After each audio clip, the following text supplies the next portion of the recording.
All right, guys, welcome to another live stream. Welcome to another live stream. I don't do live stream Sunday, but I've been seeing this topic go around. A lot of finance YouTubers have been talking about this. So I thought I'd give my opinion on it. So the title of the video is Why Living Like You're Poor is Important. Now, do I believe that you should live like you're poor? The short answer is no, I don't think you should live like you're poor. But I think, for the most part, I think what a lot of the finance YouTubers are talking about is you should live under your means until you can afford to do the things that you really want to do. But here, I think the problem with this topic is that, and I see it all the time, a lot of people will cut back on so many things. Maybe it's their $5 coffee that they get 3 times a week. Maybe it's a a t-shirt that they get every 2 weeks, and maybe they're saving $200 to $300 a month. At the end of the year, they have $3,000 to $5,000.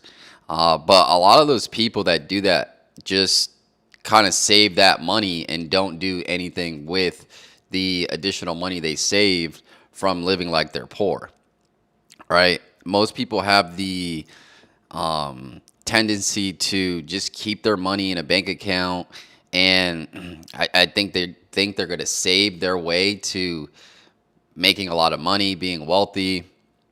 And I don't think, if you're going to live like you're poor to do that, I don't think it's the best use. Now, if you're going to live like you're poor and you're actually going to invest that money, you're actually going to start that business that you always wanted to start, that's going to bring you extra cash flow, then yeah, I think living like you're poor in that situation, I think can really benefit you. Now, so for me, I so let's just take my apartment for example. I live in a nice apartment downtown. I could be living in a lot cheaper area and be paying probably $500 to $600 less a month in rent. Now, should I be doing that? Maybe, right? But I think for me and me personally, I think there's some things that you do that help you be a lot more productive. Now, can I be productive in a lot lesser nice environment? Maybe, probably. But I think you as you get older, you find out what makes you tick, right? So for some people, they're able to be a lot more productive if they get their favorite coffee. I'm not saying for everybody, but I'm just saying there's some purchases that you make that'll get you going, and that will make you a lot more productive. So even though I spend $500 to $600 extra a month in my apartment, I think being in a nice area just puts me in a good mood, and I'm able just to be more productive. I'm able to pump out a lot more work, which in turn brings me more money than if I was to live in a place that was $500 to $600 cheaper. Now, maybe for everybody that's not the case, but for me, I just like that, and also it's peace of mind too. And not saying that I can't be safe in another area that I'm paying $500 to $600 cheaper, but when you live in certain areas, you kind of know, okay, I'm pretty much safe for the most part. Anything can happen in any area, but it's also, I think, peace of mind allows you to work a lot better as well. So yeah, I think those purchases that help you become a lot more productive, as long as you're not going over what you're making and you're becoming a lot more productive, I think it's worth it, right? And I think you just have to define what living like you're poor means to you, what that means to you. And as long as it's not like degrading your lifestyle so much where it's like, does this even make sense? Then I think you should cut back on some things. Now, I can give you another example. My car, I can get a cheaper car. Right now, I pay like $464 for my lease. I lease my car. And in that instance, could I get a car that costs $200? or a used car. I could, but then that car's most likely going to need some type of maintenance, right? Like if I get a used car, and I had a used car before, and I ran into so many problems. Sorry, I just ate. Clear my throat. I just ate, and it was just a distraction to have a used car that needed so much maintenance. Engine would stop, or something with the alternator needed to be done, or a battery and new tires and things like that. So yeah, I could get a cheaper car, but is the added stress worth it? And is that going to affect my productivity? Yeah, I think you need to look at that too. Sometimes it's worth spending the extra money, and you're not necessarily living like you're rich. I wouldn't say that's, I wouldn't say just because you're spending more money and you're not living like you're poor, that means you're living like you're rich. I just think if again, if it's going to help you be more productive in a massive way, I think spending that extra money is worth it. The problem is when you the problem is when you start going in debt, and let's say you're only making 50K a year, and you go get a apartment that costs $3,000 a month. Well, you're only bringing in $3,700 a month, right? So that 3,000 is going to eat into that 37. Now you only have 700. You got to pay for food. You got to pay for gas. You got to pay for all these additional things. So I think when people, again, for the most part, I think it was one of those, what do you call it? I lost the name of it.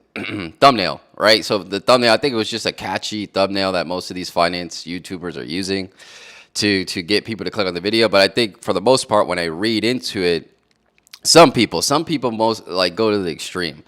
I'm not gonna mention the names, but I think for the most part, what most of those finance YouTubers are saying is cut back on some stuff until you could afford the stuff you want. Right now, some people do go to the extreme where it's like, no, don't get that coffee, don't get that, don't go out to eat at all, don't buy anything, don't upgrade your phone, and some people do go overboard. Some people do like to upgrade their phone every time, like every year. I think in a case like that, yeah, you don't need to upgrade your phone every year. Especially if they're going to be charging you $400 to $500, right? A lot of these, like the iPhone, it goes for $1,200 to $1,300, depending on like the memory or whatever, the type you get, the one you get, those type. If you have 5-6 scenarios like that, where you're throwing out $500, well, that's $2,500 to $3,000 a year that you could put away and invest it, right? Now, so I think it's twofold. I think is one, you have to say, do I really need to spend this money? And if it's a want, can you afford that want? Right? Is it going to affect your investing schedule, your saving schedule? And if that's the case, maybe you need to not move forward with that decision. But if it's not going to affect that and it's going to help you produce more, then you should do that. But again, in some people's, in those instances, most people, if we look at some financial statistics, most people don't have $1,000 saved. So if you're upgrading your iPhone every year, then that's an outflow of $400 to $500 for that upgrade, and you don't have $500 to $1,000 saved, then that's a bad decision, in my opinion. I think that should be the basis too. Like everything that you buy, I think you should at least be able to afford it 3 times. So if I'm gonna buy something for $500, do I at least have $1,500 to $2,000 stashed away to cover that expense? And to be honest, I think in some instances it needs to be a lot higher. Because if you only have $2,000 saved up and you're trying to buy something for $500, to me, that's still a bad decision.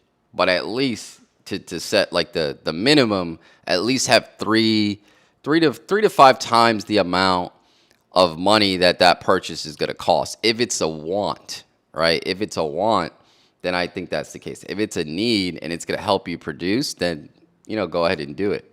If it's a need, but it's a little more luxurious, but it's going to help you produce, then I think it's worth spending that extra money, right? I don't think you have to live poor for everything all your life, or up until the point where you quote unquote make it, and then you kind of just, I wouldn't say suffer, but you kind of put yourself through additional stress that you really didn't need to. You probably could have hit that same goal, getting some of those wants that you want, but just keeping it in perspective, and keeping it in control. But yeah, that's what I wanted to talk about. I don't think a lot of the titles was why looking poor is important. Some people could look poor, but they spend a lot of money. Like some people may not buy the fancy designer clothes, fancy designer shoes, but then they take a $15,000 vacation. So you don't really see that outflow, but they look poor, right? They have beat up sneakers, they don't have a haircut, and you're like, man, this person must be saving. But then you see all these additional outflows that you well, you don't see, but I'm saying like they have all these additional outflows that you don't see, and they still look poor. So I don't think looking poor is the thing. I think saving money and investing it, and knowing your, like, if you have a certain amount of money that's coming in each month, okay, this amount is going to go to investing each month, and I'm not going to change that. So whatever I do with the rest of the money, it doesn't matter, because I already took care of what I had to take care of. So yeah, that's pretty much it. I wanted to give my opinion on this topic. I've been seeing it a lot on YouTube. A lot of YouTubers are coming out with this a video like this. Should you live like you're poor? Should you look poor? And I don't think necessarily you need to live or look poor. I think you need to handle your financial duties to get to your financial goals that you want. Right. So it's all about saying, okay, this is my financial goal. Is this financial decision going to help me get to this goal, or is it going to set me back? And once you start thinking like that, then whether that makes you look poor or look rich, it doesn't matter, right? But yeah, that's pretty much it. Make sure you guys go follow me on Instagram, Mr. Financial Nutrition. Make sure you go follow me on TikTok, Financial Nutrition, and I'll see you guys tomorrow. I shot this today because I wanted to get on, but I usually don't shoot on Sunday. It's usually just Monday, Wednesday, and Friday. But take care.